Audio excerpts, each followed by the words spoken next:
हम जब भी इंडियन पॉलिटिकल थॉट की बात करते हैं या फिर इंडियन पॉलिटिकल फिलोसॉफी की बात करते हैं तो यहाँ पर मुस्लिम जो पॉलिटिकल फिलोसोफर थे उनका भी काफ़ी ज़्यादा नाम आता है, लेकिन बहुत ही कम लोग उनके बारे में जानते होंगे। इनमें से जो सबसे इम्पोर्टेंट नाम आता है वो आता है जियाउद्दीन बर्नी का। जब इंडिया में मुग़ल शासक थे, मुग़ल एम्पायर था, तो उस समय ये थे। इनका अगर टाइम पीरियड बात करें तो अलाउद्दीन खिलजी के समय ये राज दरबार में थे। उनके बाद में मोहम्मद बिन तुगलक के समय में भी ये थे।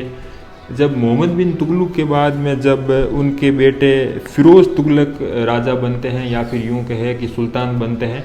तो उस समय इनकी समस्या काफ़ी ज़्यादा हो जाती है। उस समय इनके काफ़ी ज़्यादा दुश्मन बन जाते हैं और इनको कई तरह की प्रॉब्लम का सामना करना पड़ता है, यहाँ तक कि इनको जेल में भी डाल दिया गया था। बर्नी ने कई सारी बुक्स लिखी हैं, जिसमें से दो बुक बहुत ज़्यादा इम्पोर्टेंट है। एक तो तारीख ए फ़िरोज़ शाही है और दूसरी फतवा ए जहांदारी है। फतवा ए जहांदारी में इन्होंने अपने पॉलिटिकल थॉट के बारे में बात की थी और यहाँ पर इन्होंने बेसिकली क्या कहा था कि जो एलिट क्लास है, मतलब कि जो अभिजात लोग हैं, जो अमीर लोग हैं, उनके उत्थान के बारे में, मतलब कि आप समझ सकते हो कि यहाँ पर इनकी थॉट की ये कमी है कि ये जो अमीर लोग थे, जो एलिट लोग थे, उनके फेवर में इन्होंने अपने थॉट बताए थे। अगर बर्नी के थॉट की मेजर थीम की बात करें तो यहाँ पर हमको तीन तरह के थीम देखने को मिलते हैं, या फिर यूँ कह सकते हैं कि इन पर इन्होंने सबसे ज़्यादा बल दिया, इन पर इन्होंने सबसे ज़्यादा फोकस किया। पहला था कि जो एम्पायर है, मुग़ल साम्राज्य था, उसको किस तरीके से संगठित किया जा सके, किस तरह से वो एकत्रित हो, तो इस पर इन्होंने कहा था। और दूसरा था कि जो सम्राट होते थे या फिर उस समय जो मुसलमान शासक के समय जो सुल्तान थे, तो उनकी जो पावर थी, जो राज शक्ति थी, उसको किस तरीके से जनता तक पहुंचाया जा सके। और तीसरा था कि ये जो राज शक्ति है उसको किस तरीके से लेजिटिमेस किया जा सके, मतलब कि वैधता दी जा सके, और उसको किस तरीके से पॉपुलराइज किया जा सकते हैं, उसको किस तरीके से पॉपुलर किया जा सके। सिंपल भाषा में कहे तो जो सम्राट होते थे, जो सुल्तान होते थे, या फिर जो राज्य था, शासन था, उसको किस तरीके से पॉपुलर किया जा सके ताकि जनता का एक बिलीफ बना रहे। क्योंकि देखो, आप उस समय की सिचुएशन समझिए कि जो शासक वर्ग था, जो रूलिंग क्लास थी, वो माइनॉरिटी थी, क्योंकि वो मुसलमान थे, मुसलमान कम थे, जबकि जो जिस पर शासन किया जा सके वो हिंदू थे और वो पॉपुलेशन में ज़्यादा थे। तो इन्होंने यहाँ पर इन्होंने कैलकुलेशन बताई कि किस तरीके से जो कम लोग हैं शासक वर्ग के, वो क्या क्या उपाय किया जा सके, किस तरीके से लेजिटिमेस किया जा सके, पॉपुलर किया जा सके, जनता के हित के लिए क्या क्या किया जा सके, ताकि वो उन पर शासन किया जा सके और संगठित रूप से रह सके। बर्नी की जो फेमस बुक है फतवा ए जहांदारी, इसमें इन्होंने मुस्लिम शासक को बताया कि किस तरीके से उनको शासन करना चाहिए, और इसमें इन्होंने स्टेट करप्ट के बारे में डिटेल से बात की। इन्होंने बताया है कि शासन को चलाने के लिए जवाबदिद का उपयोग करना चाहिए। जवाबदिद बेसिकली हम कह सकते हैं कि राज्य निर्माण के लिए जो कानून बनाए गए, वो कानून जो शरीयत लॉ थे, वो तो बेसिकली एक तरीके से कह सकते हैं कि गॉड गिफ्टेड थे, जबकि प्रैक्टिकल लाइफ में हमें जवाबदिद का उपयोग करना चाहिए, जो कि हम जिसको नेचुरल राइट कह सकते हैं, जो शासन चलाने में बहुत ज़्यादा प्रैक्टिकल हो। तो इसमें इन्होंने जो शासन चलाने वाले लोग थे या फिर जो ब्यूरोक्रेट्स थे, उसको इन्होंने कहा था कि अगर किसी भी तरीके का विद्रोह हो, चाहे वो एलिट क्लास ही क्यों ना करे, चाहे हिंदू करे या मुस्लिम करे, उनको दबा देना चाहिए। और इन्होंने बताया है कि जो निचले तबके के लोग हैं उनको एजुकेशन नहीं दी जानी चाहिए, चाहे वो मुस्लिम हो या फिर हिंदू हो। तो यहाँ पर इन्होंने हिंदू और मुसलमान के आधार पर डिस्क्रिमिनेशन नहीं किया, लेकिन इन्होंने क्लास के आधार पर बहुत बड़ा डिस्क्रिमिनेशन किया। मतलब कि ये एलिट क्लास को प्रमोट करना चाहते थे, उनके मार्गदर्शन के लिए ये अपने थॉट लिख रहे थे, जबकि जो निचले तबके के लोग थे, जो गरीब लोग थे, जो दबे कुचले लोग थे, उनको एजुकेशन ना देने की बात कर रहे थे। मतलब आप समझ सकते हो इनके थॉट किस तरीके से थे। बर्नी ने यहाँ पर शरीयत और जवाबित में अंतर स्पष्ट किया। इन्होंने बताया है कि शरीयत तो मोहम्मद हजरत पैगंबर ने जो शिक्षा दी है, जो उन्होंने कहा है, वो है। और इसके बाद में जब परिस्थितियाँ बदलती रहती हैं, तो यहाँ पर जो एलिट क्लास है, जो सुल्तान होता है, वो एलिट क्लास की मदद से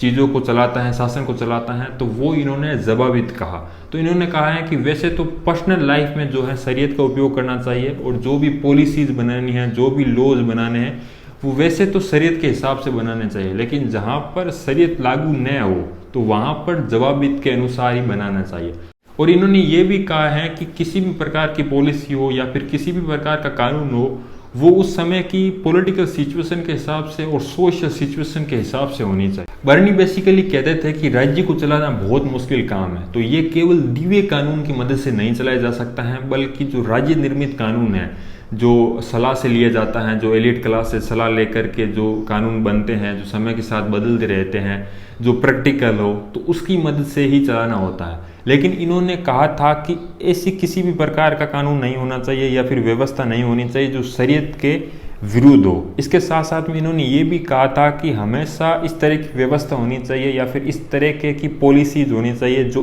एलिट क्लास के फेवर में हो। अगर एलिट क्लास नाराज हो गया तो सिचुएशन खराब हो सकती है। इसमें इन्होंने ये भी कहा था कि जो भी कानून हो वो शरीयत से प्रेरणा स्रोत हो। और इसके साथ साथ में इन्होंने ये भी कहा है कि अगर शरीयत के विरुद्ध कोई कानून हो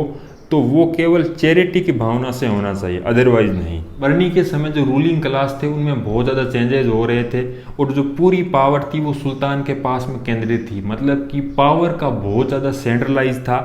और जो बाकी लोग थे, जनता थे या फिर जो एलिट क्लास थी, उनकी सिचुएशन खराब होती चली जा रही थी और सुल्तान ने बहुत ज़्यादा टैक्स भी बढ़ा दिए। तो बर्नी को ये डर था कि ये लोग कहीं विद्रोह ना कर दें, तो इन्होंने बताए हैं कि सुल्तान को थोड़ा सा बड़ा दिल दिखाना चाहिए और लोगों की जो खोई हुई गरिमा है उसको वापस रखना चाहिए, स्पेशली जो एलिट क्लास है उनकी। तो इन्होंने कहा है कि अगर विद्रोह हो जाए, पहले तो उनको डर था कि कहीं विद्रोह ना कर दे लोग, क्योंकि सिचुएशन ऐसी थी, अगर इसके बावजूद भी विद्रोह हो तो ये क्लियर कट कहते थे कि उनको दबाना चाहिए, चाहे वो एलिट क्लास करे या फिर जो लोअर क्लास है वो करे, चाहे वो हिंदू हो या फिर मुस्लिम हो, विद्रोह किसी भी प्रकार का हो, बर्नी सीधा कहता है कि उसको कुचल देना चाहिए। बर्नी कहता है कि सुल्तान को न्याय प्रिय होना चाहिए, मतलब कि सुल्तान ऐसा होना चाहिए जो न्याय दे सके और वो लोगों की, जनता की सेवा कर सके, उनके व्यक्तिगत जीवन, राजनीतिक जीवन, इन सब को समझ सके और जो भी उनके शत्रु हैं, दुश्मन हैं, उनको भी भांप सके। और इसमें इन्होंने ये भी कहा है, ये बेसिकली राजतंत्र के खिलाफ थे, मोनार्की के खिलाफ थे। ये कहते थे कि जो इस्लाम है वो तो इक्वलिटी की बात करता है, जबकि राजतंत्र में हम क्लियर कर देखते हैं कि जो राजा होता है या फिर जो सुल्तान होता है वो बहुत ज़्यादा पावरफुल होता है और पावर का बहुत ज़्यादा सेंट्रलाइज होता है। तो इन्होंने यहाँ पर स्पष्ट रूप से कहा है कि राजा को हमेशा साधारण जीवन जीना चाहिए, किसी भी प्रकार को खुद को वीआईपी फील या फिर एलिट क्लास का नहीं होना चाहिए, राजा बहुत ज़्यादा सरल स्वभाव का होना चाहिए। सुल्तान को हमेशा अपने एडवाइज़र, सोल्जर और गुप्तचरों का चयन हमेशा सावधानी से करना चाहिए और मेरिटोक्रेसी के आधार पर होना चाहिए, जो ज़्यादा योग्य लोग हैं उनका चयन करना चाहिए। इन्होंने यहाँ पर जस्टिस पर कहा है कि कई तरह के जजेज होने चाहिए, जहाँ पर सबसे जो ऊपर के लेवल पर हैं वहाँ पर सुल्तान को बैठना चाहिए और नीचे के लेवल पर अलग अलग जजेज होने चाहिए, और ताकि सबको न्याय मिल सके। न्याय पर इन्होंने कहा था कि कानून के पालन करना से है, जो गरीब लोग हैं, जो असहाय लोग हैं, संपत्ति हैं, प्रॉपर्टी हैं, बच्चे हैं, स्त्रियां हैं, इनकी सुरक्षा होनी चाहिए। तो न्याय पर इनके क्लियर कट डेफिनेशन ये थी कि कोई भी पावरफुल लोग कमजोर लोग को सता नहीं सके, और राजा को ये क्लियर कट पता होना चाहिए कि किसको सजा देना है और किसको माफ करना है। तो यहाँ पर इन्होंने जस्टिस पर क्लियर कट डेफिनेशन ये दी कि कोई भी पावरफुल लोग कमजोर लोगों को परेशान ना कर सके, और सुल्तान को इन्होंने एडवाइस दी है कि सुल्तान बहुत ज़्यादा विजनरी होना चाहिए, वो ये क्लियर कट देख सके कि किसको माफ़ करना है और किसको सज़ा देना है। तो कहने का मतलब ये है कि बर्नी के थॉट की अगर हम एक थीम को पकड़े तो वो ये है कि सुल्तान बहुत ज़्यादा टैलेंटेड होना चाहिए, बहुत ज़्यादा विजनरी होना चाहिए, पावरफुल होना चाहिए और एक न्यायाधीश होना चाहिए। ओवरऑल अगर बर्नी के थॉट के बारे में बात करें तो यहाँ पर इन्होंने इक्वलिटी की बात की, यहाँ पर इन्होंने जस्टिस के बारे में बात की। इसके बावजूद भी वो एलिट क्लास को और ज़्यादा प्रमोट करना चाहते थे, उनके एक तरीके के मार्गदर्शक बने हुए थे, और जो गरीब लोग थे उनको किस तरीके से ये हीन भावना से देखते थे। तो ये थी बर्नी के पॉलिटिकल थॉट के बारे में पूरी कहानी। इस वीडियो में बताई गई सारी चीज़ें अलग अलग सोर्स से ली गई है, और ये पूरी कोशिश की गई है कि मैं अपना ओपिनियन दिए बिना सारी चीज़ें आपके सामने प्रेजेंट करूं। अगर इसके बावजूद भी अगर वीडियो में कोई फैक्चुअली और कॉन्सेप्चुअली कोई भी गलती हो, किसी भी प्रकार की कोई गलती हो, तो टाइमलाइन बता करके वहाँ पर मेरी गलती हाईलाइट कीजिए, और हो सके तो अपना सोर्स भी दीजिए।